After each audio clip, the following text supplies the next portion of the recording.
камин в Лувре, Франция, Париж. А сверху Аполлон и Гера украшения. А размеры камина это 16 век. Ну, в высоту 1,5 метра, а в длину где-то метр. Вот так вот отапливали Лувр, дворец французских королей. Из белого мрамора. А отапливают вот такое помещение.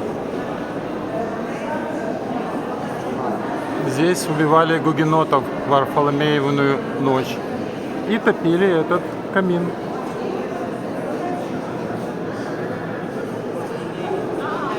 Сюда дрова.